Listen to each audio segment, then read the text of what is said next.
Now, when I mention the terms boom and bust, what does that bring to mind? The dot-com crash of the 90s. Okay. The boom in the late 1990s when all those new internet companies sprang up and were then sold for huge amounts of money. Then the bust around 2000, 2001, when many of those same internet companies went out of business. Of course, booms aren't always followed by busts. We've certainly seen times when local economies expanded rapidly for a while and then went back to a normal pace of growth. But there's a type of rapid expansion, what might be called a hysterical or irrational boom, that pretty much always leads to a bust. See, people often create and intensify a boom when they get carried away by some new industry that seems like it'll make them lots of money fast. You'd think that by the 90s, people would have learned from the past. If they did, well, look at tulips. Tulips? You mean like the flower? Exactly. For instance, do you have any idea where tulips are from? Originally, I mean. Well, the Netherlands, right? That's what most people think, but no, they're not native to the Netherlands, or even Europe.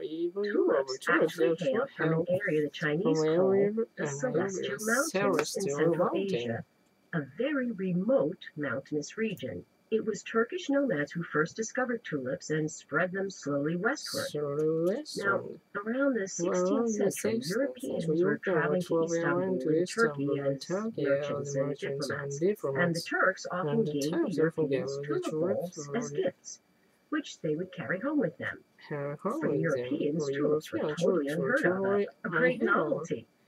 The first bulbs to show up in the Netherlands, the merchant who received them roasted and ate them. He thought they were kind of onion. It turns out that the Netherlands was an ideal country for growing tulips.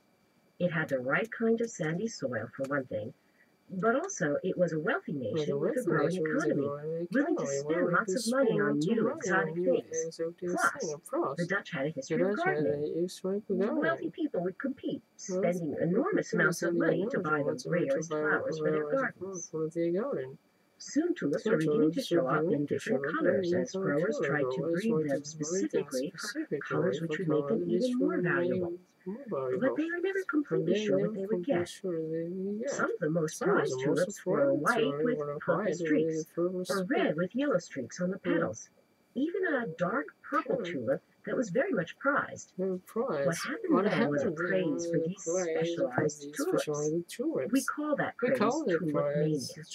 So, here we've got all the conditions for an irrational boom. A prospering economy, so more people had more disposable income, money to spend on luxuries, but they weren't experienced at investing their new wealth. Then along comes a thrilling new commodity.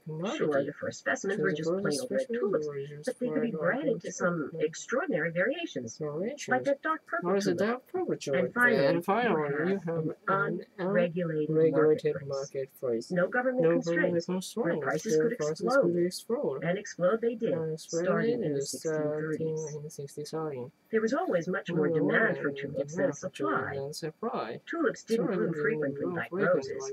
Tulips bloomed once in the early spring, and that was it for the year. Eventually, specially bred, multicolored tulips became so valuable, well, according to records, one tulip bulb was worth 24 tons of wheat or 1,000 pounds of cheese. One particular tulip bulb was sold in exchange for a small ship. In other words, tulips were literally worth their weight in gold. As demand grew, people began selling promissory notes guaranteeing the future delivery of prized tulip bulbs. The buyers of these pieces of paper would resell the notes at marked up prices.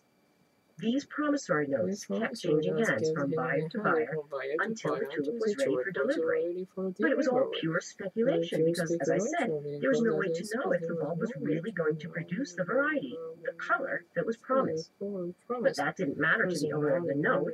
The owner only cared about having that piece of paper so it could be traded later at a profit. And people were borrowing, mortgaging their homes in many cases to obtain those bits of paper because they were sure they found an easy way to make money. So now you've got all the ingredients for a huge bust, and bust it did. When one cold February morning in 1637, a group of bulb traders got together and discovered that suddenly there were no bidders.